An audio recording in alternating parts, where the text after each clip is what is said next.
Good afternoon. Hope you're having a great day. So in this week's portion of Matos, as the Jews are on the cusp of going into the Holy Land and the Transjordan, in the land that was freshly conquered, ready to enter the Holy Land. And suddenly, the tribes of Reuven and Gad and half of Manasseh come to Moses and they say, "Hey Moses, you know, we don't want to go into the land of Israel. We're happy to dwell on this side of the Jordan with our family. We'll build communities and we'll stay here." And Moses is shocked. And Moses begins by responding to them. Are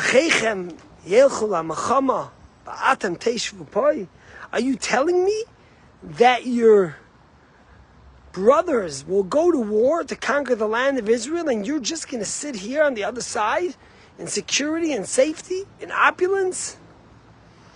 And then Moses goes on to a whole lecture. And he tells them, you're forgetting what happened nearly 40 years ago when God told us to send spies to the Holy Land where we would enter?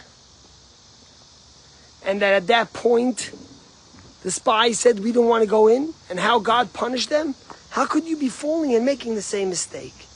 And after this whole long lecture from Moses, the tribes of Reuven and Gad and Chatzi, Shevet Manasseh, half of Manasseh, turn to Moses and say, "Moses, heaven forbid, we never meant that. We're going to build homes for our cattle and for our children, and we're going to go fight. And we won't return here till everyone conquers and settles the land in the land of Israel." But the question is a very basic question. Why, the moment Moses says, "Will your brothers go to war and you'll stay here?" should they have not interjected right away, Reuven and Gad, and say, "Hey Moses, that's not what we meant. We're going to go. Of course we're going to go. We just want to settle our families here afterwards and live here."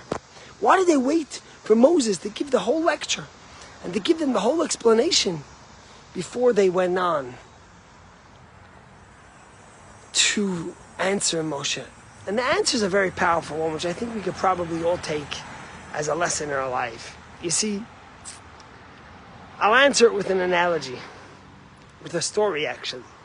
The Chidushei HaRim was the first Gerer Rebbe, little city in Poland. He suffered tremendously in his life. I think 11 out of his 13 children died in his lifetime. And because of that, he ended up being the father, so to speak, figure of many of his grandchildren. And one time, one of his grandchildren, who was the Sfas Emes and ended up becoming the next Rebbe, when he was a young child, he would sit and he would learn all night and study with a partner. One day, he finishes studying and he goes to lay down for a bit. And he comes to shul. The service is in the morning. And he ends up being late. His grandfather notes the time that he came in. And after davening, after services, his grandfather comes to him and looks at him and says, "It's unbecoming of you, someone of your caliber, to come late to shul, to come late to services." And he gives him a lecture. His study partner from the night before saw this all. And afterwards comes over to his friend and says, "Why didn't you tell your grandfather that the reason why you weren't here was because you were studying all night? He would have understood you. Why did you let him give you this whole lecture without explaining to him the circumstance?" And the young kid turns to his study partner. He says, "You know why? Because getting a lecture from such a holy man is a privilege. And I wanted to listen to it and take it."